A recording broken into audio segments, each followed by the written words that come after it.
बिस्मिल्लाहिर्रहमानिर्रहीम। अस्सलाम वालेकुम नाज़रीन, live with doctor Shahid Masood के साथ मैं हूं नाइला अली। नाज़रीन, army chief general Qamar Javed Bajwa साहब ने आज चीनी सफीर से एक अहम मुलाकात की, जिसमें बाहमी दिलचस्पी के उमूर पर तबादला ख्याल किया गया। जबकि मरियम नवाज साहिबा ने आज कहा है कि हवाई अड्डों के हवाले से अमेरिका के साथ डील अवाम के सामने लाई जाए। जबकि शहबाज शरीफ साहब कहते हैं कि सिस्टम में इजाफी बिजली के बावजूद लोड शेडिंग तशवीशनाक है। इस समेत दिन भर जो अहम मौजूद रही हैं उन पर बात करेंगे। हमारे साथ स्टूडियो में मौजूद हैं डॉक्टर शाहिद मसूद। अस्सलाम वालेकुम डॉक्टर साहब। डॉक्टर साहब, आज मरियम नवाज साहिबा ने एक तो हवाई अड्डों के हवाले से जो डील अमेरिका के साथ जो कहा जा रहा है अभी तक, उसके हवाले से कहा है कि कौम के सामने लाई जाए जो भी डील हुई है। दूसरी बात वो ये कर रही है कि जस्टिस शौकत सदीकी साहब के जो सुप्रीम कोर्ट में बयान पर जो उन्होंने बयान दिया उसकी आज़ादाना तहकीकात का मुतालबा भी किया है। क्या समझ रहे हैं आप कि क्या हुकूमत की जानिब से इक़दाम उठाए जाएंगे? देखिए जी, बात यह है कि इस वक्त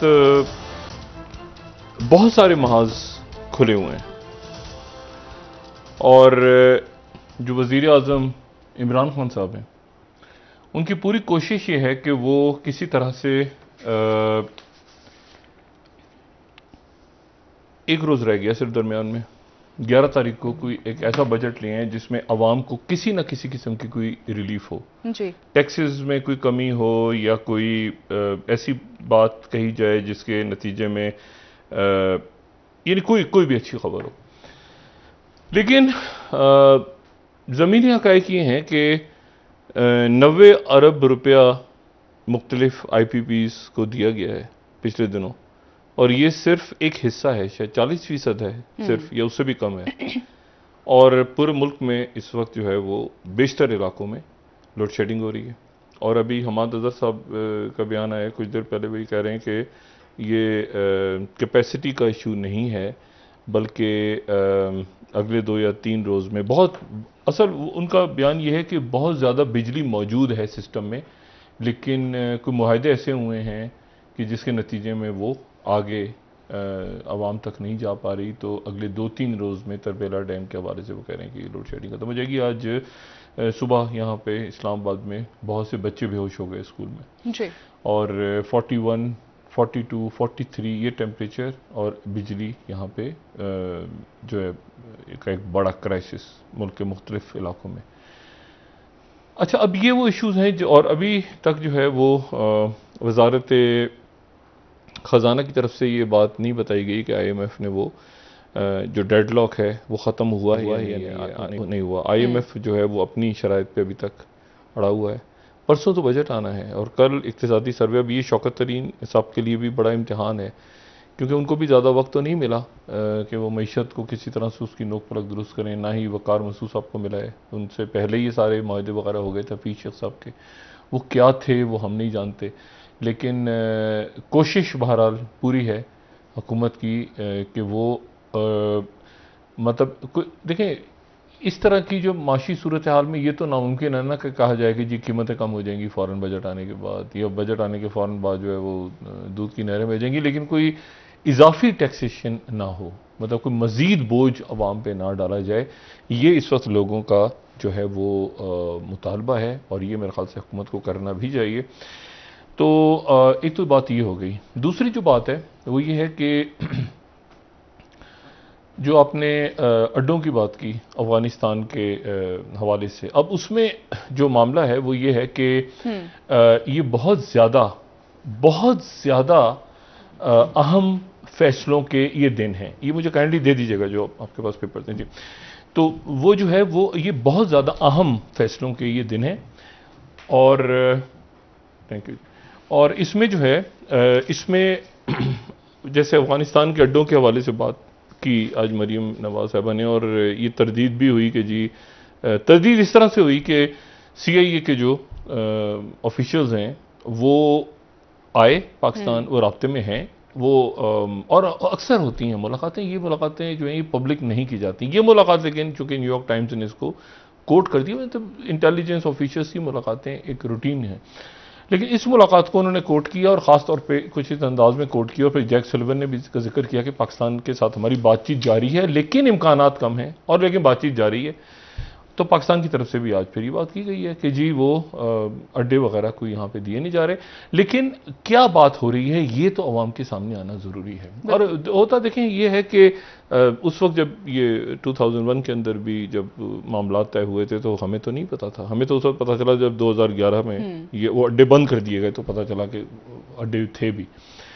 तो जो भी उनके साथ मामलात हैं, और कौम यकीनन समझती है, लोगों में शऊर है, अच्छा है कि लोगों को एतमाद में लिया जाए और एक बात की जाए, और अगर इन कैमरा ब्रीफिंग दे दी जाए, मुख्तलिफ जो स्टेक होल्डर्स हैं, जो पार्लियामेंटेरियंस हैं, जो संजीदा लोग हैं, तो मेरे ख्याल से कोई मुज़ायका नहीं है। तो वो इसको, और ये मेरे ख्याल से अमेरिका को भी समझना चाहिए कि ये मतलब ये नामुमकिन है। वो 2001 जो है, ये 2021 एक अलग दुनिया है।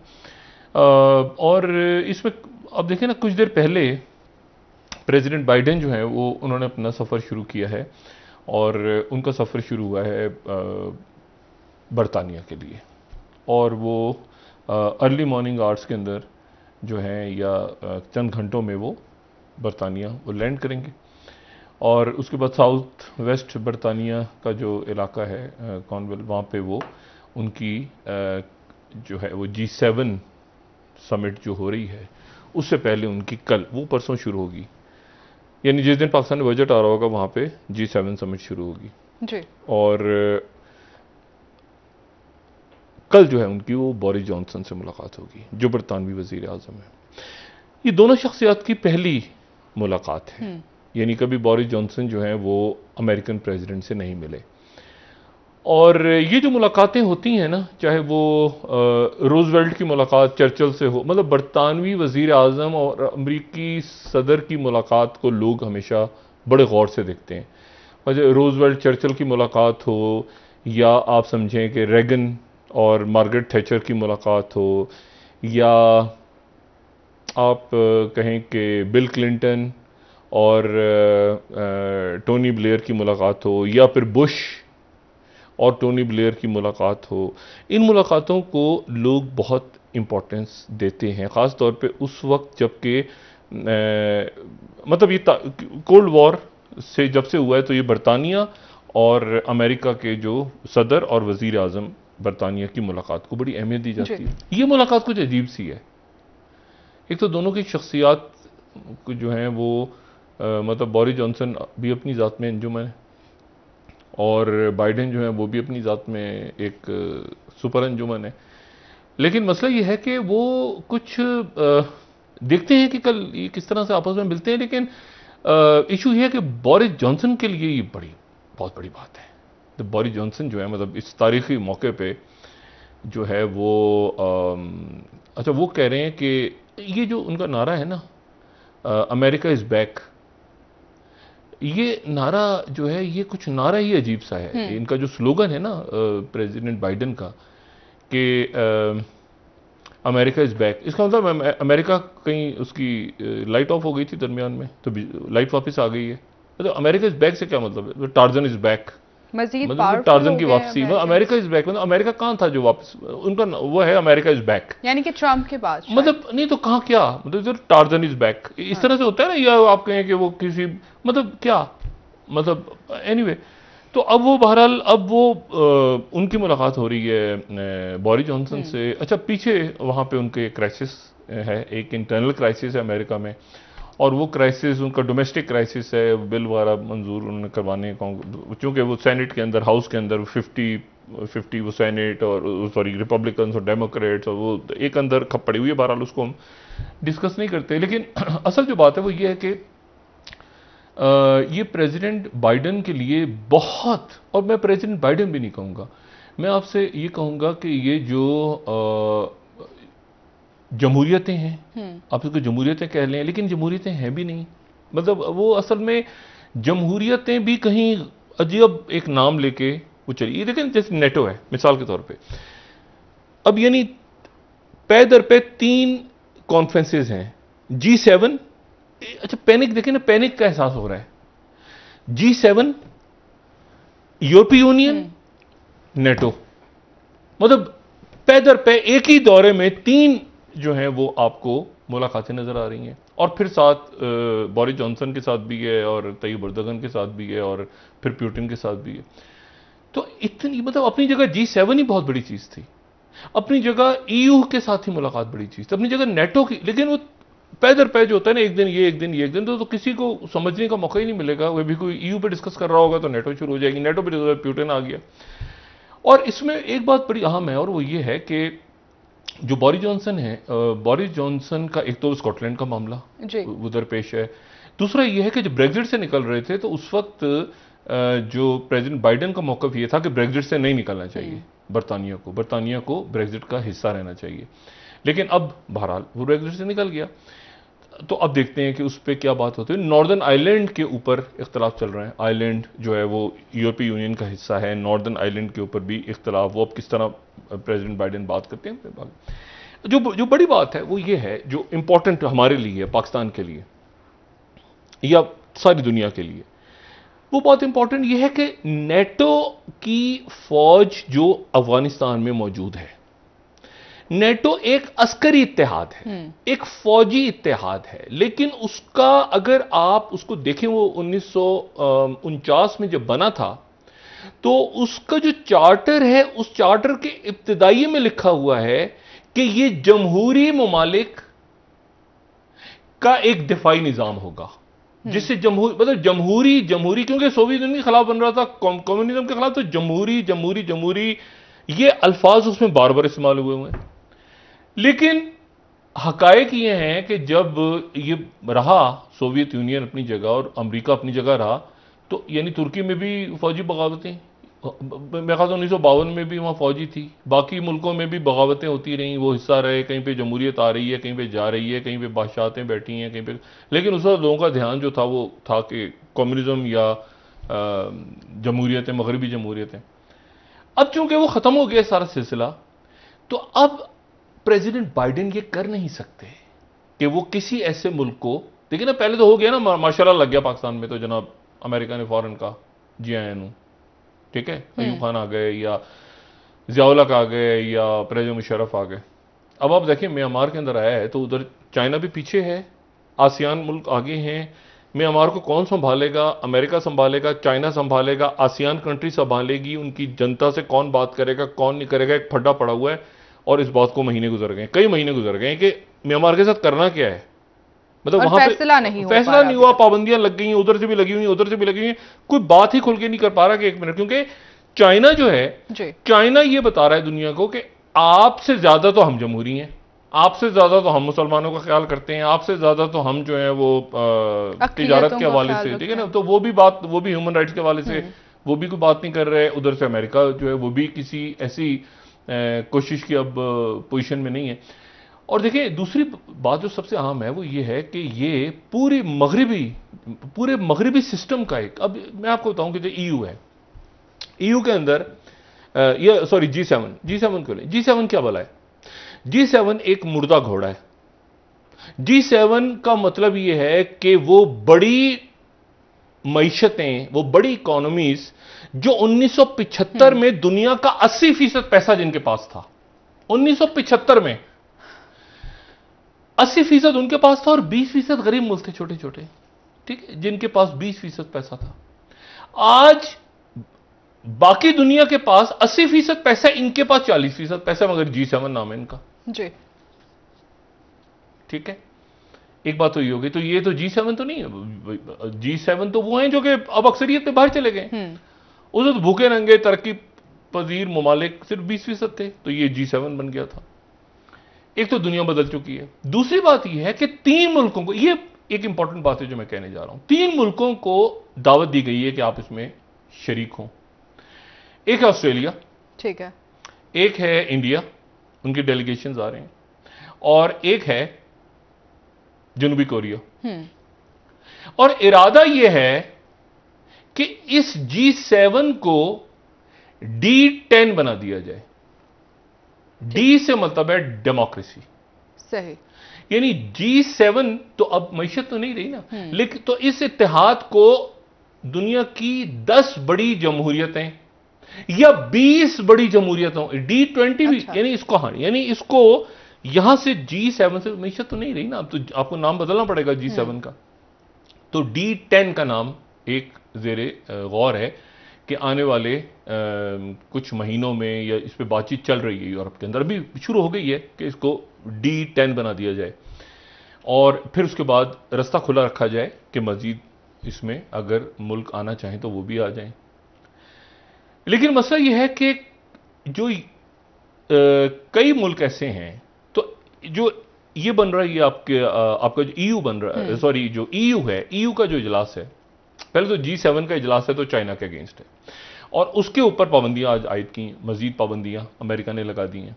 चाइना ने आगे से ऐलान किया कि हम भी पाबंदियां लगा रहे हैं, वो दोबारा ट्रेड वॉर, टिकटॉक वगैरह, वो सारी सख्त पाबंदियां लगाने का ऐलान प्रेसिडेंट बाइडेन ने किया है, और उनकी कांग्रेस में बिल वगैरह मंजूर किए। चाइना भी आगे से, यानी वो तलखी अपनी जगह बढ़ गई है। तो G7 जो है वो है चाइना के अगेंस्ट इकोनॉमी। उसके बाद जब ये जाएंगे EU में, तो EU है रशिया, और फिर उसके बाद नेटो। जो EU है वो भी चाइना के अगेंस्ट है, लेकिन वो रशिया के अगेंस्ट भी है, यूरोप। और फिर जाएंगे तो फिर नेटो तो बिल्कुल रशिया के अगेंस्ट है। लेकिन यहां पे एक मसला आ गया। जो मसला है वो ये है कि कई मुल्क ऐसे हैं जो कह रहे हैं हाथ जोड़ के कि खुदा का वास्ता हमें अपने अंदर शामिल कर लो। मसलन जॉर्जिया, मसलन आपका जो है वो यूक्रेन। लेकिन जॉर्जिया या यूक्रेन को लेने का किसी किस्म का कोई इरादा जो है वो नहीं है नेटो का, कि नेटो अपने दरवाजे खोले इनके लिए, और किसी भी सूरत जो है वो इनको अपने अंदर आने की इजाजत दे, मेंबरशिप खोले, ठीक है। और उसकी वजह यह कि दोनों मुल्कों का एक एक हिस्सा जो है वो रशिया उनको ले जा चुका है। 2008 में रशिया जो है वो एक छोटी सी वॉर हुई थी, और रशिया एक हिस्सा ले गया था अब्खासिया और साउथ उदेसिन। यहाँ दो इलाके हैं, एक तो ये ले गया था ना क्रेमिया, और एक अब कैसी नक्शे में आप देख रहे हैं, ये बिल्कुल जो येलो है साउथ, ये नजर आ रहा है आपको, साउथ उसीतिया। अच्छा, अब ये जो दो इलाके हैं ये जॉर्जिया के, ये इनको मकबूजा इलाके कहा जाता है, ठीक है, ये जो ऊपर रेड लाइंस हैं, और रशिया इनको ले गया था, और रशिया यहां पे बैठा हुआ है। अच्छा, अब मुझे बताएं कि अगर यहां से, ये हमने कल भी बात की थी कि नीचे टर्की है, आर्मेनिया है, और जॉर्जिया जो है वो मुल्क है, ये दुनिया की सबसे पुराना ऑर्थोडॉक्स क्रिश्चियन मुल्क, 83% ऑर्थोडॉक्स जो है वो जॉर्जिया में रहते हैं, और जॉर्जियन चर्च को करते हैं फॉलो। और रशिया जो है वो भी जॉर्जियन चर्च को, जाहिर है वो भी ऑर्थोडॉक्स क्रिश्चियंस को फॉलो करता है। लेकिन उसके बावजूद इनकी आपस में कशीदगी है। दरमियान में जॉर्जिया जो है ना, जॉर्जिया रशिया को नहीं मानता, लेकिन रशिया, यानी जॉर्जिया और रशिया के ताल्लुकात अच्छे नहीं है, लेकिन रशिया और आर्मेनिया के अच्छे हैं। वो नक्शा अगर दोबारा देखें ना, तो ये पूरा आपको ऑर्थोडॉक्स पट्टी नजर आ रही है, ये ऑर्थोडॉक्स पट्टी। अच्छा, इन्होंने ये किया, इसीलिए इन्होंने ओसेटिया और साउथ ओसेटिया, और उसके बाद इन्होंने अब्खासिया के ऊपर इन्होंने कब्जा कर लिया रशिया ने आके। और नीचे अगर आप देखें तो आर्मीनिया है, और आर्मीनिया, अजरबैजान, ये तरह से बॉर्डर्स मिल रहे हैं। अच्छा, वो जो ऊपर आपको ब्लू कलर की नजर आ रही है वो भी रशिया के पास है, अब्खासिया का इलाका। तो ये मुझे बताएं कि क्या रशिया यहां से, क्या नेटो आके ये इलाके छुड़ा के देगा जॉर्जिया को? भाई जॉर्जिया को क्यों लेंगे? तिब्लिसी उनका कैपिटल, हमारा एक अच्छा बरादर मुल्क है, लेकिन वो यहां से क्या रशिया से लड़ेंगे आके नेटो वाले? इसी तरह यूक्रेन को अगर देखें तो यूक्रेन जो है, यूक्रेन भी आपको वही नजर आता है, यानी यूक्रेन जो है वहां पर भी आपको ऑर्थोडॉक्स क्रिश्चियंस ही ज्यादा नजर आते हैं। लेकिन यूक्रेन जो है वो, उसमें भी उन्होंने आके क्रीमिया के ऊपर कब्जा कर लिया, और क्रीमिया का एक हिस्सा जो है वो रशिया ले गया। तो क्या यूक्रेन को नेटो में लाके फिर वो इलाका छुड़वा के देंगे? तो ऐसा नहीं होने जा रहा। देखो, अब नेटो भी एक अजब सा एक वहां पे, मतलब हंगरी जो है मिसाल के तौर पे, अब हंगरी के अंदर तो लिबरलिज्म नहीं है, या आप बहुत से और मुल्क देखें, ग्रीस के अंदर जो है वो मीडिया के ऊपर पाबंदियां आयद हो गई हैं, और फ्रीडम हाउस वाले खुद कह रहे हैं कि भाई ये जो स्लोवेकिया है या बाकी मुल्क हैं, ये इन मुल्कों के अंदर जो है वो ये तो डेमोक्रेसी पे पूरा नहीं उतरते। तो नेटो का जो एक बुनियाद थी ना, मिसाल के तौर पर नेटो ने हमला किया था इराक पे, सब लोगों को याद होगा क्यों हमला था, कि जी यहां पे जमहूरियत लाएंगे हम, जी हम इराक में हम जमहूरियत लानी है, हम हमला कर रहे हैं। हम अफगानिस्तान में क्यों? इसलिए कि अफगानिस्तान में हमें जमहूरियत लेकर आनी है। दहशतगर्दी भी है, लेकिन जमहूरियत लाके एक सिस्टम यहां पे कायम करेंगे और इलेक्शन करवाएंगे। भाड़ झोंकी 20 साल। अब मसला है कि अब इन हालात में अगर आप कहें कि हमने जमहूरियत के लिए किसी मुल्क पे चढ़ाई करनी है, तो आपको पता चलता है कि आधे से ज्यादा तो आपके आधे क्या 75% अलाइज पे तो कि यहां तो जमहूरियत नहीं है। भाई देखिए ना, इसराइल से लेके आप शुरू करें और मुस्लिम ममालिक तक और मशरकी यूरोप में और इधर और उधर, तो मसला ये है। और खुद अमेरिका में आप कहें कि वो प्रॉपर जमहूरियत मौजूद है, तो जमहूरियत तो नहीं है। जमहूरियत का तमाशा तो हमने देख लिया था 6 जनवरी को। तो अब इस पूरे किस्से में अब जनाब ये होने हो रहा है कि अफगानिस्तान के अंदर एक इंपॉर्टेंट डेवलपमेंट हुई है, और वो ये कि हिंदुस्तान टाइम्स ने आज एक रिपोर्ट दी, और बड़ी वो इंटरेस्टिंग रिपोर्ट है। अगर हम उसकी स्लाइड दिखा सकें। हिंदुस्तान टाइम्स ने ये रिपोर्ट की है कि वो कह रहे हैं कि जी डायरेक्ट ताल्लुकात बहाल हो गए हैं इंडिया और तालिबान के दरमियान, बातचीत शुरू हो गई है। और वो हिंदुस्तान टाइम्स वाले उनकी है कि टॉकिंग टू द तालिबान, और वो ये कह रहे हैं कि जी यहां पर जो है वो इन ह्यूज शिफ्ट, ठीक है, in huge shift India open channels with Afghan Taliban factions and leaders. ये एक बहुत बड़ी खबर है। अच्छा, तालिबान में वो कह रहे हैं कि हमारे मुल्ला ब्रादर जो है उनके साथ ताल्लुकात हुए, और उनके साथ उन तालिबान के साथ हुए जो कि पाकिस्तान और ईरान के जेर असर नहीं है। अच्छा, अब ये ऐसे ही एक मतलब असल में इनको अमेरिकन ने कहा है कि आप बातचीत शुरू करें, और बातचीत चल रही है। और देखिए, अगर वहां पे इस्तांबुल में समिट होती, तो इस्तांबुल की समिट में क्या इंडियंस नहीं बैठे होते? तालिबान के साथ बैठे होते। तो अब यानी आप तसव्वुर करें कि मुल्ला ब्रादर, तालिबान, बंदा कौन बैठा है? अजीत डोवल। कौन तालिबान? जिन्होंने कंधार में जहाज उतारा था। उनके साथ बात कौन कर रहे हैं? इंडिया। और इसको खबर कैसे? आप खबर का सिर्फ अगर बातचीत नहीं हो रही, आप ये हाँ जी बातचीत नहीं हो रही, नहीं, मैं जो बात कह रहा हूं बराए करूं जी, मैं कह रहा हूं कि बातचीत इनके कॉन्टैक्ट्स शुरू हो चुके हैं, ठीक है, तालिबान के कॉन्टैक्ट्स हो चुके हैं, ठीक है। और जो है वो मुलाकातें भी हुई हैं, कतर में भी हुई हैं, और दूसरे शहरों में भी हुई हैं, और अमेरिकन ने ही इनके चैनल्स ओपन करवाए थे। जाहिर है कि ज़ल्मे खलीलज़ाद जब नई दिल्ली जा रहे थे और बाकी जगह, और अच्छा है कि ऑन बोर्ड इंडिया आ गया। लेकिन उसके साथ ही जो वायलेंस है अफगानिस्तान में वो खत्म नहीं हुआ। ठीक, वहां पे आज सुबह बगलाम के अंदर जनाब 10 लोग जो कि एक एनजीओ से वाबस्ता थे, और वहां पे जो बारूदी सुरंगें हैं उसकी सफाई कर रहे थे, तो आके एक ग्रुप आया वहां पे, खुदा जाने कौन सा ग्रुप था, और उसने आके गोलियां चलाई और 10 उस एनजीओ के लोग मार दिए। एक सहाफ़ी की डेथ हो गई लोगार के अंदर। तो वहां पर वायलेंस बढ़ता जा रहा है। वो कह रहे हैं कि जी 50% जो है हमने यहां से फौजी अपनी निकाल ली हैं, उनका जो मीडिया है वो ये खबर दे रहा है।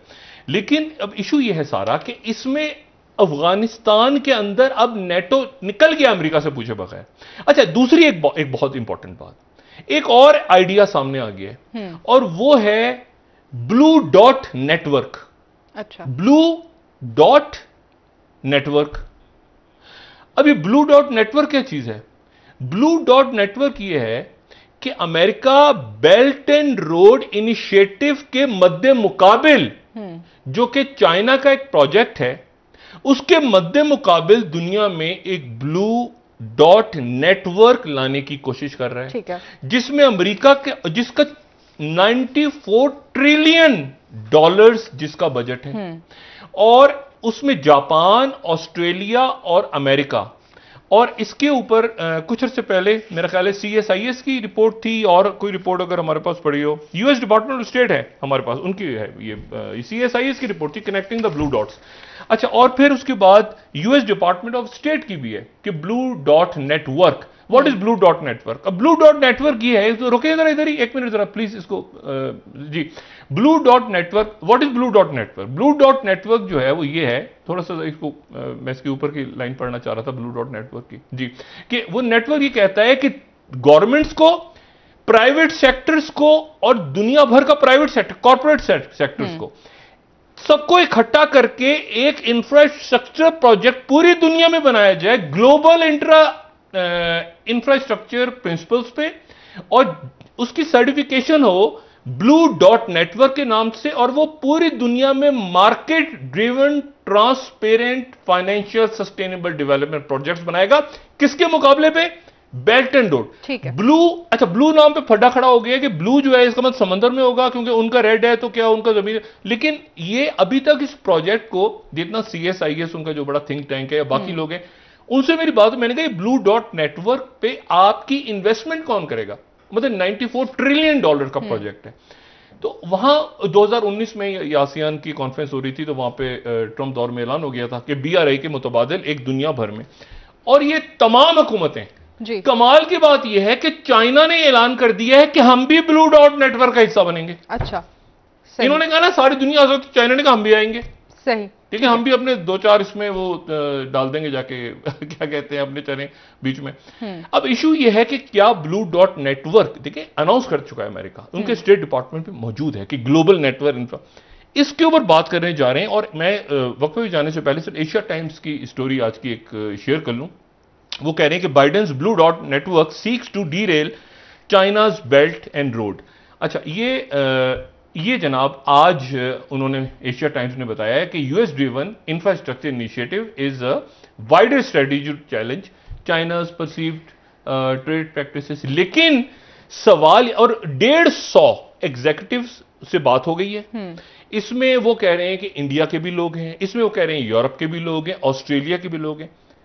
क्या इस मरहले पे अमेरिका ये प्रोजेक्ट लॉन्च कर सकता है? और सर, क्या ब्रेक ले लेते हैं एक, वापस आके आपसे मजीद बात करेंगे नाज़रीन। एक ब्रेक। और पाकिस्तान से भी उन्होंने बात की है कि आप बेल्ट एंड रोड खत्म करके हमारे ब्लू डॉट नेटवर्क का हिस्सा बने। ठीक है डॉक्टर साहब, नाज़रीन एक ब्रेक, हमारे साथ रहिए।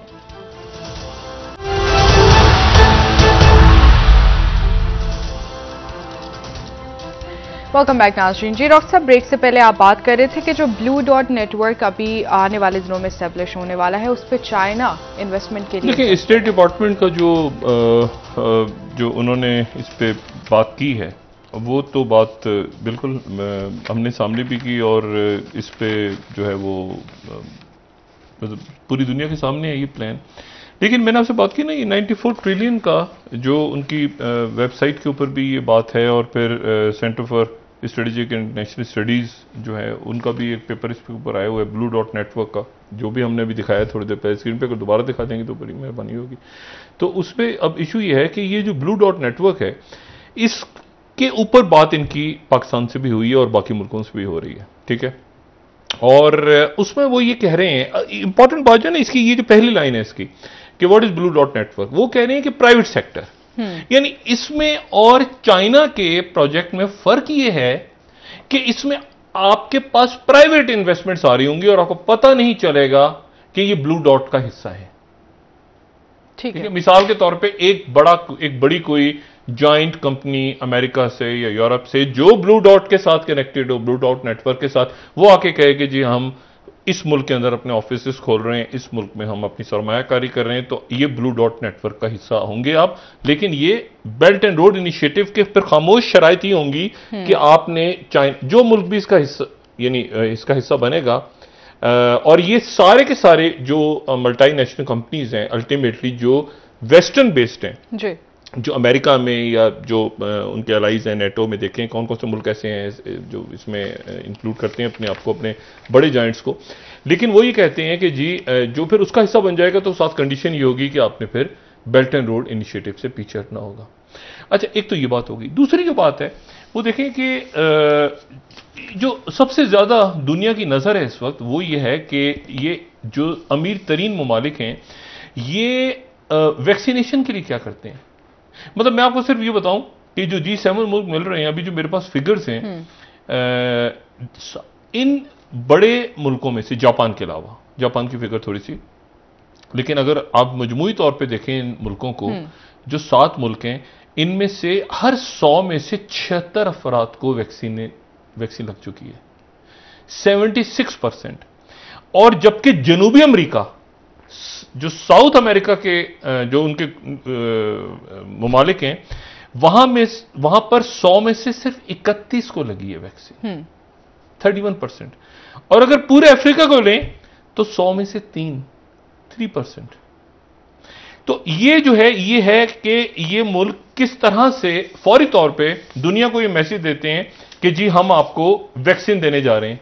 777 million 777 million doses China already दे चुका है और 300 मिलियन डोजेस का चाइना ने वादा किया हुआ है कि हम देंगे। दुनिया अफ्रीका और उधर खासतौर पे जो साउथ अमेरिका है वहां तो बहुत ज्यादा दे रहा है, इंडिया में भी, बाकी जगहों पर भी, इधर साउथ ईस्ट एशिया में। इधर अमेरिका से अभी उन्होंने ऐलान किया है 60 मिलियन डोजेस देने का या 80 मिलियन डोज देने का, अभी तक वहां से निकली नहीं है वो वैक्सीन।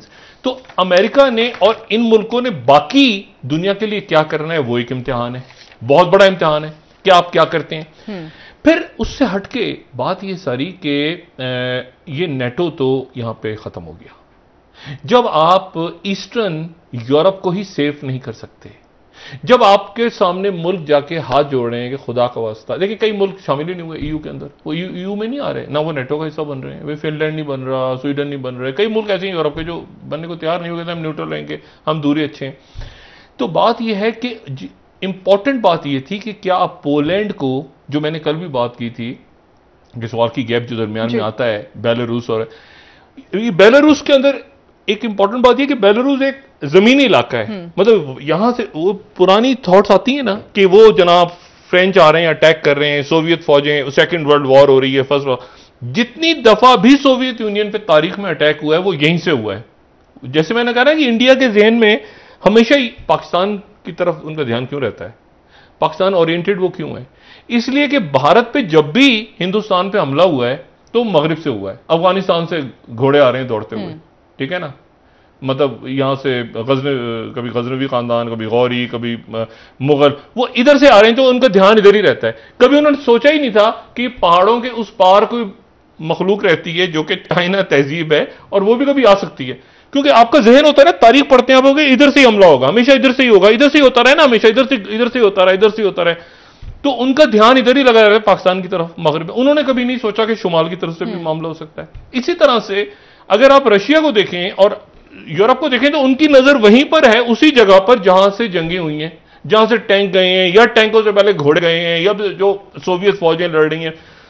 तो अब मसला यह है कि क्या वहां पर इसको वहां पर वो ये 3 बाल्टिक स्टेट्स को सेव कर सकता है। वहां जाके आप कह सकते हैं कि हम वहां पे मिसाइल ज्यादा लगा रहे हैं और हम वहां पर जो है इस पास को सिक्योर करेंगे जो कि 60 किलोमीटर का है, वो नहीं कर सकते। जब आप नहीं कर सकते उसका अच्छा असर पड़ता है। जरा प्यूटिन बैठा है ना कि प्यूटिन के लिए बेलारूस जो है उसने मैसेज क्या दे दिया है, मैक्सिमम यही हो सकता है ना कि आप बेलारूस, ये मैदानी इलाका है, ये इसलिए इंपॉर्टेंट है कि पहाड़ नहीं है, तो बेलारूस को सिक्योर किया हुआ है प्यूटिन ने, और एक मैसेज भेज दिया कि हम कहां तक जा सकते हैं, हम यहां तक जा सकते हैं कि जहाज जा रहा हूं, जहाज को उतार लें नीचे, और जहाज को उतार के वो उन्होंने बंदे को पकड़ लिया जो उनको मतलूब था, तो यहां तक वो जा सकते हैं प्यूटिन। आप आगे कहां तक जा सकते हैं, क्योंकि आपने तो आगे से अमेरिका ने तो अपनी अमेरिकन वैल्यूज बतानी है दुनिया को, ये हमारी ये नॉर्म्स हैं, ये हमारी वैल्यूज हैं, लेकिन उसके साथ साथ हमने शो करना है कि हम कमजोर भी नहीं हुए।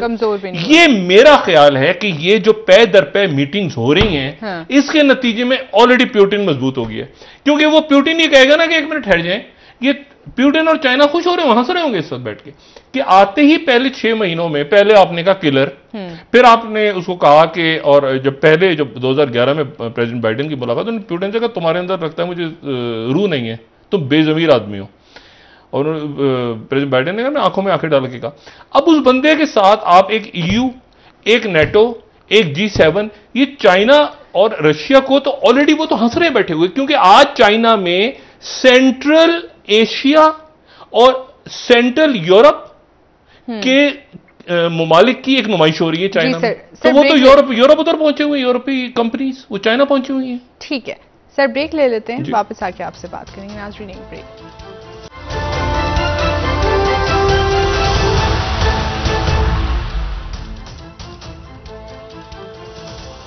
वेलकम बैक नाज़रीन। जी डॉक्टर साहब, दोबारा से मरियम नवाज साहिबा के बयान के हवाले से आपसे जानना चाहूंगी, जो हवाई अड्डों के हवाले से बात हुई है या डील हुई है, जो वो बात करी, क्या बाकी इस बात में सदाकत है कि अभी तक कोई डील हुई है? देखिए, मुख्तलिफ बातें तो चल रही हैं। अफगानिस्तान एक बहुत बड़ी जंग वहां पे लड़ी है, और लड़ी क्या है, हो रही है इस वक्त भी। आज यानी जो गुजरी रात है उसमें सीरिया में भी इसराइल के जेट्स ने अटैक किया है वहाँ पे, और एक नया फ्रंट खुल सकता है। अब मुझे नहीं पता कि उसकी अल्लाह खैर करे, लेकिन जो रिपोर्ट्स ही आ रही हैं कि उसमें वहाँ पे काफ़ी लोग जो हैं वो जानों से चले गए हैं। और अभी ये दरमियान में अरब न्यूज़ जैसे कह रहा है कि 11 Syrian regime fighters killed in Israeli attacks eight Holmes. ठीक है, तो अच्छा, अब इसमें ये एक मामला चल रहा है जो मिडल ईस्ट में भी चल रहा है। इसी दौरान ये प्रो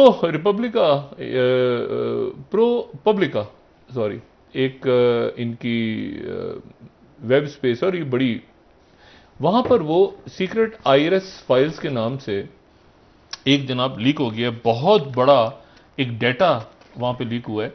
और उस डेटा लीक के अंदर वही कह रहे हैं कि जी बहुत से अमीर तरीन जो लोग हैं उनका डाटा यहाँ पे रिलीज। आप समझें कि ये बिल्कुल उसी तरह से जिस तरह विकी लीक्स होती थी ना, अब उसमें उन्होंने इनके टैक्स रिटर्न्स डाले हैं कि जो जितने मल्टी बिलियनर दुनिया के अमीर तरीन लोग हैं उन्होंने, जो अमेरिका में रहते हैं, अमेरिका के अमीर तरीन लोग, उन्होंने टैक्स ही नहीं दिया। ठीक है, उसमें टेस्ला के फाउंडर का नाम है, उसमें जो है वो अमेजॉन के जो सीईओ हैं उनका नाम है, बेशुमार लोगों का नाम है, और वही कह रहे हैं कि इन्होंने टैक्स ही नहीं दिया।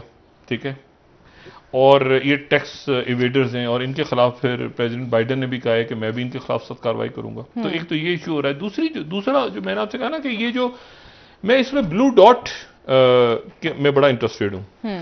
अब इसकी डिटेल्स तो सामने नहीं आई, लेकिन इशू ये है कि ये कैसे ब्लू डॉट जो है इसको 94 ट्रिलियन में ये कह रहे हैं कि ये गवर्नमेंट तो जाहिर नहीं देगी, अमेरिका के पास इतने पैसे नहीं है, लेकिन और ना अमेरिका के पास ना किसी और, लेकिन वो जो ये कह रहे हैं ना कि प्राइवेट सेक्टर, तो प्राइवेट सेक्टर का मतलब है कि फिर उसमें गूगल और उसमें स्टेक मतलब प्राइवेट सेक्टर के, वो कह रहे हैं पब्लिक प्राइवेट पार्टनरशिप के तहत, यानी बड़े बड़े आप समझें कि अमेजॉन वाले या जो कंपनीज हैं वो ये कहें कि जी हम यहाँ के अपने ऑफिसेज, हम इस मुल्क में आ रहे हैं, हम इस मुल्क में दफातर खोल रहे हैं, मुख्तलिफ बैंक्स आके सरमायाकारी, तो ये पता नहीं चलेगा आम लोगों को कि ये क्या ब्लू डॉट का हिस्सा है या मुझे नहीं पता कि एग्रीमेंट्स करते वक्त आने वाले दिनों में, क्योंकि उन्होंने अनाउंस कर दिया है, ये अभी पेरिस में अनाउंस हुआ है ये चंद रोज पहले कि हम जो है वो ब्लू डॉट को आगे लेके जा रहे हैं। ये BDN blue dot network, BDN, ये है BRI के मुकाबले पे BDN। अच्छा, और इसमें कौन कितनी इन्वेस्टमेंट करेगा? ऑस्ट्रेलिया, जापान और अमेरिका ने तो मिलकर बनाया था, ये इसका अनाउंसमेंट किया था, लेकिन जो फाइनल अनाउंसमेंट हुई है वो स्टेट डिपार्टमेंट की तरफ से हुई, तो बेसिकली अमेरिका ही इसमें। तो एक D10 जो G7 से D10 बनने जा रहा है, जिसके लिए वो 3 मुल्कों को और को दावत दी गई है, डेमोक्रेसीज को। नेटो तितर बितर हो रहा है, क्योंकि नेटो की तरफ से ऐलान क्या होगा? भाई नेटो की तरफ से यूक्रेन को या जॉर्जिया को क्या मेंबरशिप दी जा रही है? मेंबरशिप दी जा रही है तो अच्छा, फिर कई मुल्क अपने तौर पे फैसला कर रहे हैं। फिर टर्की जो है, टर्की ने आज़रबाईजान के अंदर या सीरिया में या उनका यूनान से मामला चल रहा है, तो उन्होंने कोई नेटो के से इजाजत, नेटो के पास कोई तरीका नहीं है कि अपने मेंबर्स को निकाल सके। भाई EU कर सकता है कि दबाव वगैरह डाल के माशी तौर पर। तो आने वाले दिनों में नेटो अफगानिस्तान के ऊपर क्या नेटो की पॉलिसी होगी या अमेरिका की पॉलिसी होगी? क्या डिफेंस कॉन्ट्रैक्टर्स नेटो के होंगे, नेटो ने तो नहीं आए, बाकी मुल्कों के, या अमेरिकन के होंगे? क्योंकि असल मामला अमेरिका और चाइना है, बाकी तो वो कहते हैं ना कि इत्तेहादी हैं या वो हमनवा हैं, बाकी असल मसला अमेरिका और चाइना का है और अमेरिका और रशिया का है फिलहाल। जी, बहुत बहुत शुक्रिया नाज़रीन, प्रोग्राम का वक्त खत्म हुआ। कल इंशाल्लाह दोबारा आपसे मुलाकात होगी। मुझे नाइला अली को इजाजत दीजिए। अल्लाह हाफिज़। जी रहो। अपना दोस्तों, रिश्तेदारों, गिरदोनवाह के लोगों को सब ख्याल रखिएगा। अल्लाह हाफिज़।